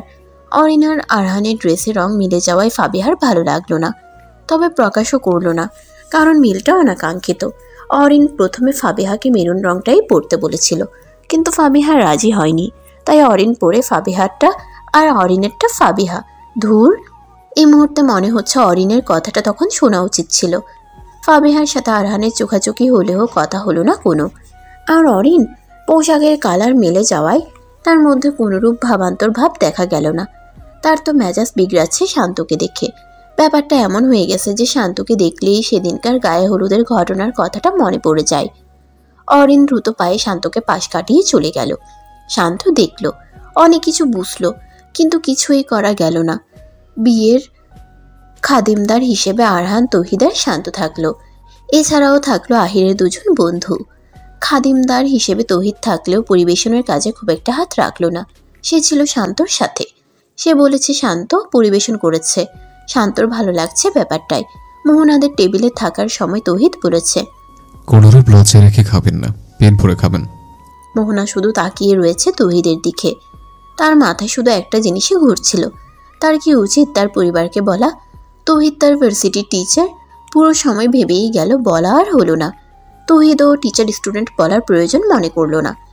বেশ জমজমাট পরিবেশের মাধ্যমে বৌভাতের অনুষ্ঠান শেষ হতে লাগলো। মাসুদ উদ্দিনকে জানানো হলো উর্মির বাবা মা চান জামাই মেয়েকে তাদের সঙ্গে করে বাড়ি নিয়ে যাবেন 2 দিনের জন্য। সঙ্গে ফাবিহা অরিনকে দিতে চাইলে তারা নিতে চান। মাসুদ উদ্দিন বেশক্ষণ ভাবলেন, তবে মানা করলেন না, কিন্তু ফাবিহা যেতে রাজি হলো না। তার ভার্সিটি আছে, অরিনেরও তাই। শেষমেশ ফাবিহার মামাতো ভাই শরীফ আর তার ছোট বোন লিলি যাবে বলে জানানো হলো। পাত্রীপক্ষরাও রাজি হলেন। বৌভাতের অনুষ্ঠান শেষ পর্যায়ের একদম ছুঁই ছুঁই। বাড়ির বসার ঘরে তখন প্রবল ভিড়। মানুষে মানুষে গা লাগার মতো অবস্থা। অরিন কিছু একটা নিতে রান্নাঘরের দিকে এগোচ্ছে। রাহেলাকে আজ সারাদিনে রান্নাঘর থেকে বের করতে পারেনি। তার আজ কাজ ছিল শুধু রান্নাঘর। অরিন ছুটে গিয়ে বলল, কি গো রাহেলা সুন্দরী, কিতা করো তুমি? রাহেলা চুলা মুছতে মুছতে বলল, এমন কিছু করি না আপা, চুলা মুছি। আচ্ছা, কাজু বাদামগুলো কোথায়? খাইতে না পা? অরিন একগাল হেসে বলল। রাহেলা রান্নাঘরের একদম কর্নারে থাকা কতগুলো ব্যাগ দেখালো, বলল, ওই জায়গায় আছে আপা, দেখেন। অরিন এগিয়ে গেল। অরিনের কাজু বাদাম খুব পছন্দ। সে দ্রুত এগিয়ে গিয়ে কতগুলো বাদাম হাতে দ্রুত ছুটে এলো বাইরে। রাহেলা তাকে দেখে তখন শুধু হাসলো। অনুষ্ঠানের শেষে তখন বিদায়ের পালা আসায় একে একে সবাই বের হচ্ছিলেন বাড়ির ভিতর থেকে। অরিন, ফাবিহা, আরহান, শান্ত, তৌহিদও বের হচ্ছিল সবার সাথে। হঠাৎ কি যেন হলো, সবার ভিড়ে অরিন ঠাস করে থাপ্পড় বসিয়ে দিল শান্তর গালে। আকস্মিক এমন কাণ্ডে ভিমড়ি খেল সবাই। আরহান, তৌহিদ, ফাবিহা সহ আশেপাশের সবাই থমকে গেল, শান্ত স্তব্ধ মনে তাকিয়ে। আচমকা কি হলো? অরিন কেঁদে উঠল হঠাৎ। এতে যেন আরো অবাক হলো সবাই। বড়দের অনেকেই বাইরে বেরিয়েছে তখন। ফাবিহা এগিয়ে গিয়ে বলল, কি হয়েছে, তুই ওনাকে মারলি কেন? অরিন বলে না, কাঁদে শুধু। আরহান তাকায় শান্তর দিকে। শান্ত মাথা নাড়িয়ে বুঝাই সে কিছু করেনি। কিছুক্ষণ আগে সবার ভিড়ে হাঁটতে হাঁটতে হঠাৎই কোমরে শক্ত হাতের স্পর্শ পায় অরিন। ঠিক সেই মুহূর্তেই তার পিছনে শান্ত থাকায় অরিনের ঘৃণা আসে এবং কিছু না ভেবে সজোরে থাপ্পড় বসিয়ে দেয় গালে। অরিনকে কাঁদতে দেখে তৌহিদ এগিয়ে গেল, সরাসরি প্রশ্ন করল, আমার বন্ধুকে মারলেন কেন? ও কি করেছে? অরিন বলে না, চুপ করে রয়। আরহানের এবার রাগ উঠছে। এতগুলো মানুষের সামনে কোন সাহসে এই মেয়ে তার বন্ধুর গালে হাত দিল? অপরাধ কি? আরহানের দৃঢ় বিশ্বাস কোনো অপরাধ নেই। তাহলে মেয়েটা মারলো কেন? আরহান ঝাঁঝালো কণ্ঠে শুধালো, কান্না বন্ধ করুন। আরহানের ধমকে থমকে গেল অরহিন। ফাবিহাও তাকালো তখন। এই প্রথম কি আরহানের রাগান্বিত কণ্ঠ শুনতে পেল সে? শান্ত এগিয়ে এসে আরহানকে সামলাতে চাইল, বোঝালো ভুলে যেতে। আরহান কোনোরূপ মানল না, আরো শক্ত কণ্ঠে বলল, এই মেয়ে, কথা বলো। কোন সাহসে আমার বন্ধুর গালে হাত দিয়েছিস? দোষ কি ওর?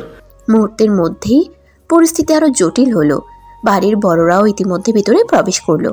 আহিরাও যেতে যেতে আবার ফিরে এলো। তৌহিদ বলল, কন্ট্রোল কর আরহান, আমি কথা বলছি, শান্ত হ তুই। আরহান রক্তচক্ষু নিক্ষেপ করে বলল, ওকে জিজ্ঞেস কর, এতগুলো মানুষের সামনে কোন সাহসে আমার বন্ধুর গালে থাপ্পড় মারলো? কি দোষ ছিল? হ্যাঁ, আমি বলছি, তুই চুপ করে দাঁড়া। আরহান নিজেকে সংযত করার চেষ্টা করলো, জোরে নিঃশ্বাস ফেলল। শান্তর ফর্সা গালে তখন 5 আঙ্গুলের দাগ বিদ্যমান। আরহান ওর গালে হাত বুলিয়ে বলল, খুব ব্যথা পেয়েছিস ভাই? শান্তর চোখ ছলছল করে উঠল। সে মাথা নাড়ালো, যার অর্থ না। তৌহিদ অরিনের কাছে গিয়ে বলল, আরহানের কথার ধারণার জন্য আমি ক্ষমা চাচ্ছি। আপনি বলুন, শান্তর দোষ কি? আপনি মারলেন কেন? কি করেছে ও? অরিন এখনো চুপ থাকে। রাগে আরহানের সর্বাঙ্গ কাঁপে। সে চেঁচিয়ে বলে, কথা বলে না কেন? তৌহিদ অনুরোধের স্বরে বলে, প্লিজ কথা বলুন, নয়তো পরিস্থিতি আরো জটিল হবে। এবার অরিন মুখ খুলল। অস্ত্র ভেজা কণ্ঠে বলল, উনি ভিড়ের মাঝে আমার শরীরে বাজেভাবে স্পর্শ করেছে। সঙ্গে সঙ্গে চারপাশ আরো স্তব্ধ বনে গেল। মাসুদ উদ্দিন এগিয়ে এলেন। আহির তো তৎক্ষণাৎ শান্তর শার্টের কলার চেপে ধরল। আরহান তাকাই শান্তর দিকে। শান্ত তখনও মাথা নাড়াই, যার অর্থ সে কিছু করেনি। আরহান আহিরের হাত ছাড়াই প্রথমে বলে, কন্ট্রোল, ও কিছু করেনি। আপনাদের বাড়ির মেয়ের কোথাও একটা ভুল আছে। অরিন এবার আরো বলে, আমার কোনো ভুল নেই। আহির ভাইয়ের গায়ে হলুদের অনুষ্ঠানেও উনি আমায় বাজে কথা বলেছিলেন। এবার যেন ব্যাপারটা কেমন হয়ে গেল। আরহান তাচ্ছিল্য হেসে বলল, দেখেছেন, যে ছেলে জন্মগত থেকে কথা বলতে জানে না, সেই ছেলে নাকি আপনাদের বাড়ির মেয়েকে বাজে কথা বলেছে। অরিন বিস্ময়ের ন্যায় তাকিয়ে রয়। অবাক কণ্ঠে বলল, উনি কথা বলতে পারে না? ফাবিহা অরিনের দিকে তাকিয়ে মাথা নাড়ালো, যার অর্থ না।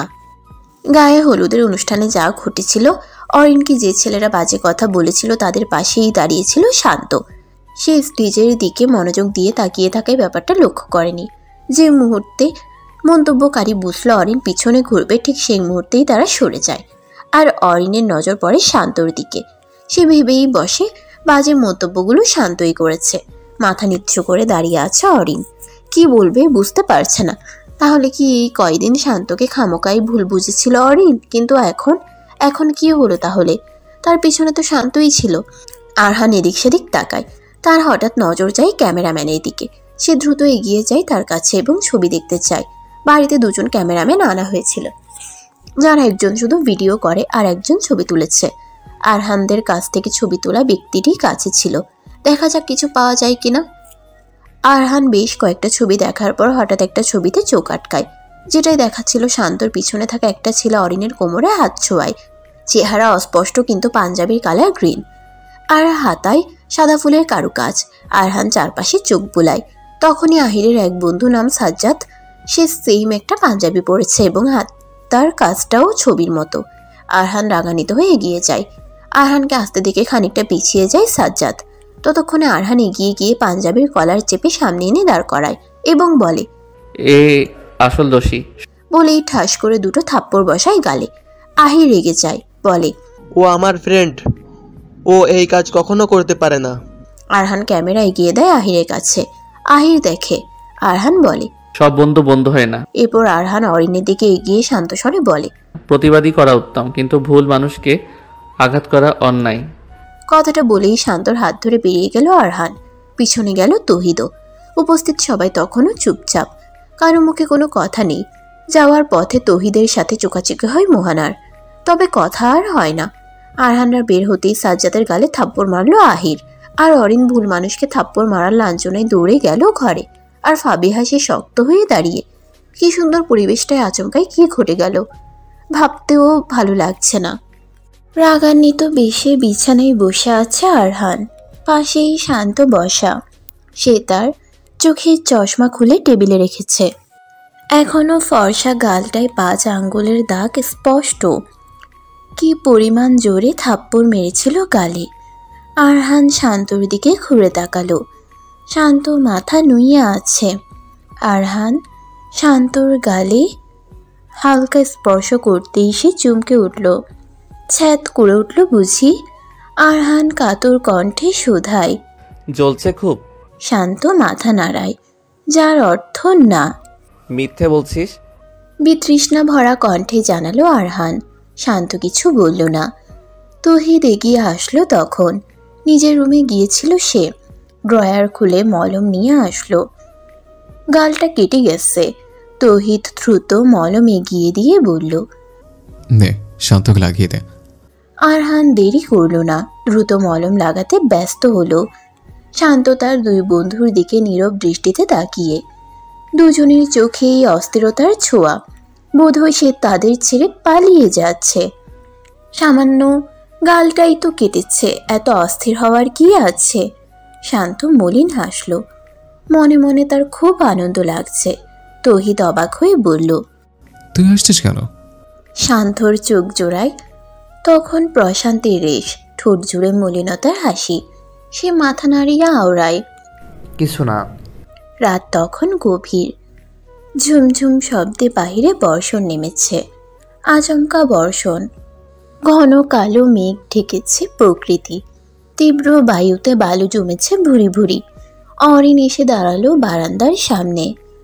তার এত দুঃখ লাগছে, নিজেকে বড্ড অপরাধী ঠেকছে। কিভাবে এত বড় ভুলটা করে বসলো সে? অরিনের ইচ্ছে করছে নিজের গালে নিজেই ঠাস করে দুটো থাপ্পড় মারতে। খামোখা কয়েকদিন যাবৎ একটা ছেলেকে ঘৃণা করে আসছিল। কাল যে করেই হোক শান্তর কাছে ক্ষমা চাইতে হবে। পরশু অরিন চলে যাবে। যদি ক্ষমা না চাইতে পারে তাহলে কিছুতেই শান্তি পাবে না। ভুল যেহেতু করেছে ক্ষমা তো চাইতেই হবে, সেটা যে করেই হোক। অরিন বৃষ্টির পানিতে হাত পেছালো। বৃষ্টির ঠান্ডা পানির স্পর্শে তার সর্বাঙ্গ যেন শীতল হয়ে উঠল। খাড়া দিয়ে উঠল হাতের পশম। কিছু ভালো লাগছে না। চেঁচিয়ে কাঁদতে ইচ্ছে করছে, কিন্তু কাঁদা যাচ্ছে না। অরিনের এই হলো এক সমস্যা, অতি দুঃখেও সে কাঁদতে পারে না। আকাশের ঘন কালো মেঘগুলোর দিকে কতক্ষণ তাকিয়ে রইল। এরপর তাকালো অতিথি নিবাসের বন্ধ কপাটখানার দিকে। কারো দেখা নেই। কপাটের পাশ দিয়ে শুধু ছোট্ট একখানা লাল লাইট জ্বলছে। কি সুন্দর! বৃষ্টির ফোঁটাগুলো দ্বিধাহীন বাড়ির উঠোনটা ভিজিয়ে দিচ্ছে। আশেপাশে কারো ছায়া নাই। সবাই বোধহয় ঘুমিয়ে গেছে, অথচ অরিনের চোখে ঘুম নেই। শান্তর সাথে বড়ই অন্যায় করা হয়েছে, খুব বড় অন্যায়। নীরব দীর্ঘশ্বাস বের হলো হঠাৎ। কিরে, ঘুমোবি না? হঠাৎ ফাবিহার কণ্ঠ শুনে পিছন ঘুরল অরিন। শান্ত স্বরে জবাব দিল, ঘুমাবো তো। ফাবিহা এগিয়ে আসলো, বড় বড় পা ফেলে এগিয়ে আসলো, হাই তুলে শুধালো। ঘুমোবি যখন তখন এখানে দাঁড়িয়ে আছিস কেন? অরিনের মনমরা কণ্ঠের উত্তর, ঘুম আসছে না। খারাপ লাগছে? খুব। তেমনটাই। কিছু ভেবেছিস? ক্ষমা চাইবো? সুন্দর ভাবনা। মানুষ মাত্রই ভুল হয়, তুইও ভুল করেছিস। শান্ত ভাইয়া খুব ভালো মনের মানুষ, আশা রাখি সে তোকে ক্ষমা করে দিবে। আমি না বুঝেও নাই আঘাত করেছি। কষ্ট পাস না, মাফ চেয়ে নে, দেখবি সব ঠিক হয়ে যাবে। আর উত্তর আসলো না। মেঘের হাঁক ডাক শোনা গেল শুধু। সকাল হতেই আকাশ চুইয়ে রোদ্দুর চিরে আলোর দেখা মিলল। তীব্র বাতাসের ছড়াছড়ি ছিল চারিপাশে। ভার্সিটির প্রাঙ্গণে তখন মানুষের আনাগোনা। তৌহিদ এসে দাঁড়ালো সেই প্রাঙ্গণে। সে বন্ধ দিয়েছিল মাত্র 2 দিন, না যেন 3 দিন, অথচ মনে হচ্ছে কতকাল যেন আসা হয়নি। তপ্ত নিঃশ্বাস ফেলে ভিতরে পা রাখল তৌহিদ। এক মিষ্টি সুরেলা বাতাস তাকে ছুঁয়ে মাথার চুল নাড়িয়ে দিল। ভিতরে ঢুকতেই দেখা হয়ে গেল মোহনার সাথে। মেয়েটা এদিকেই হেঁটে আসছে। তৌহিদ বেশি ভাবল না, চলে যাচ্ছিল আপন মনে। মোহনা তাকে দেখা মাত্র সালাম দিল। তৌহিদ উত্তর দিয়ে বড় বড় পা ফেলে চলে গেল। মোহনা ভেবেছিল স্যার বোধহয় দাঁড়াবে, কিন্তু দাঁড়ালো না। তার মন খারাপ হলো। কিছু কথা বলার ছিল, বলতে পারল না, চলে গেল নিরাশ হয়ে। ঘড়ির কাঁটায় তখন 12:45। তৌহিদের ক্লাস তখন শেষ। সে তার বইটা টেবিলের উপর থেকে নিয়ে বলল, আচ্ছা আজকে তাহলে এই পর্যন্তই। আবার পরবর্তী ক্লাসে আপনাদের সঙ্গে দেখা হবে। ততক্ষণ সবাই ভালো থাকবেন, সুস্থ থাকবেন। আল্লাহ হাফেজ। হাসি মুখে বেরিয়ে গেল তৌহিদ। তৌহিদ বের হতেই নিজের আসন থেকে এক প্রকার দৌড়ে বেরিয়ে আসলো মোহনা। ক্লাসরুম থেকে বের হয়ে চেঁচিয়ে বলল, স্যার, আপনার সাথে কিছু কথা ছিল। কারো কণ্ঠ শুনে তৌহিদ দাঁড়িয়ে পড়ল। পিছন ফিরে তাকালো তৎক্ষণাৎ। মোহনা এগিয়ে আসলো। তৌহিদ তার পানে তাকিয়ে। মোহনা জলদি পায়ে হেঁটে এসে বলল, স্যার, আপনি কি আমার উপর রাগ করেছেন? তৌহিদ তৎক্ষণাৎ উত্তর দিল না, চুপ করে রইল। মোহনা তার দিকে স্থির দৃষ্টিতে তাকিয়ে। তৌহিদের হাবভাব বোঝা যাচ্ছে না। মোহনা আবার প্রশ্ন করে, স্যার রাগ করেছেন? এবার উত্তর আসলো। তৌহিদ সাবলীল কণ্ঠে উত্তর দিল, আমাদের মধ্যে রাগ করার মতো কোনো ঘটনা ঘটেছিল কি? মোহনা মাথা নুয়ে ফেলল। অপ্রস্তুত কণ্ঠে জানালো, না মানে স্যার, আমার তো এমন কোনো ঘটনার কথা মনে পড়ছে না যাতে করে আমি আপনার উপর রাগ হতে পারি। না, আসলে হয়েছিল কি স্যার, আমার আবার বিয়েতে আপনাকে আমার পরিবারের সাথে পরিচয় করে দেয়নি, এই জন্য আর কি। না, আমি ওসব বিষয়ে রাগ হইনি, তবে বরের জায়গায় আমার জুতো চুরি করার ব্যাপারটায় আমি বড্ড অবাক হয়েছে। দাঁতে কামড় দিল মোহনা। বিস্মিত দৃষ্টি নিয়ে তাকালো তৌহিদের দিকে। আয় হায়, ধরা পড়ে গেল তাহলে। মোহনা দাঁত কামড়ে বলল, ওটা মিস্টেক ছিল, বিশ্বাস করেন। কিভাবে কি হয়ে গেল বুঝতেই পারিনি। সামান্য ভুলের জন্য 1000 টাকা মিস হয়ে গেল। হাসলো তৌহিদ, খুবই মায়াময়ী হাসি। মোহনা বলল, আমি যখন জেনেছিলাম দুলা ভাইয়ের জুতার বদলে আপনার জুতো নিয়ে এসেছি, ততক্ষণে অনেক দেরি হয়ে গেছিল। আপনি খালি পায়ে গাড়িতে উঠে বসেছিলেন, তাই আর ফেরত দিতে পারিনি। ওই ঘটনার জন্য আমি সাদরে দুঃখিত স্যার। আচ্ছা ওকে, এখন ক্লাসে যান, আমি কোনো বিষয় নিয়ে রাগ করিনি। মোহনা খুশি হলো, হাসি মুখে জানালো, ধন্যবাদ স্যার, ভালো থাকবেন। চলে গেল মোহনা। তৌহিদ আর না ভেবে এগিয়ে গেল নিজ কক্ষের দিকে। আজ দুপুর হতেই আরজের স্টুডিওতে বের হলো আরহান। আকাশটা মেঘে ঢাকা ছিল। সকালে রোদ্দুরখানা তখন নিভে গেছে প্রায়। আরহান যাওয়ার আগে বলে গেছে। শান্ত হাসি খুশি মুখে মাথা নাড়িয়েছে শুধু। পুরো একটা ভাঙাচোরা রেডিও। রেডিওটা শান্তর বাবার। তিনি বেশ কয়েক বছর আগে মারা গিয়েছেন। শান্ত তার বাবাকে খুব ভালোবাসত, যার দরুন এই ভাঙাচোরা রেডিওটা সঙ্গে নিয়ে ঘোরে। আজ হঠাৎ ইচ্ছে করছে রেডিও শুনতে, যদিও শান্তর শ্রবণ শক্তি খুব একটা পাকাপোক্ত নয়, তবুও সে অল্প স্বল্প শুনতে পায়। ভাবছে রেডিওটা ছাড়বে, আবার ভাবলো থাক। একটা পুরনো কাপড় দিয়ে রেডিও মুছতে ব্যস্ত হলো। রেডিও হাতে ছুটে গেল পিছনে। এর আগে আটকে নিল অতিথি নিবাসের সামনের কপাটখানা। কেউ তো নেই বাড়ি, সে একাই। সময়টা তখন বিকেলের কাছাকাছি। বাড়ির পিছনের বারান্দায় নিজের লেখা একটা বই হাতে বসে আছে শান্ত। চায়ের কাপখানা মেঝেতে বসে। এবারের বইটা হাতে পাওয়ার পর ছুঁয়ে দেখা হয়নি, তাই ভাবলো আজ একটু ছুঁয়ে দেখবে।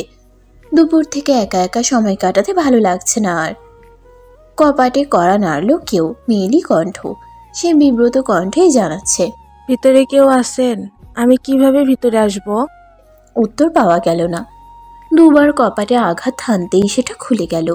রমণী বুঝতে পারল কপাটখানা আগে থেকেই খোলা ছিল। তবুও আওয়াজ করলো অরিন, বলল, ভিতরে আসব? এবারও সারা শব্দ পাওয়া গেল না। অনেক ভেবে অরিন ভিতরে পা রাখলো। বুকের ভিতর কেমন যেন টিপ টিপ করছে। শেষমেশ সরি বলতে পারবে তো? এই জীবনে এখন পর্যন্ত অরিন কাউকে সরি বলেনি, আজই প্রথম। অরিন ভিতরে ঢুকেও কারো সারা শব্দ পেল না। কেউ কি নেই? নিশ্চয়ই কেউ একজন আছে।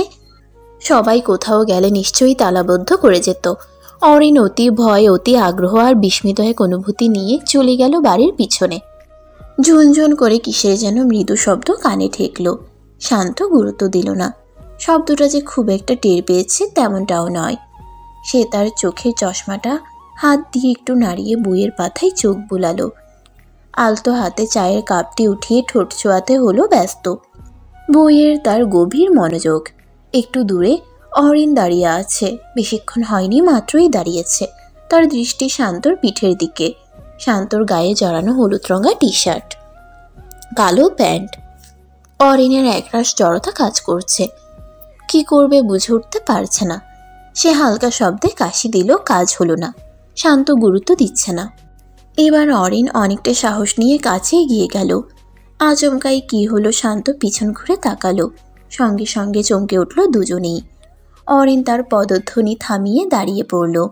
শান্তর বিস্মিত চাহনি।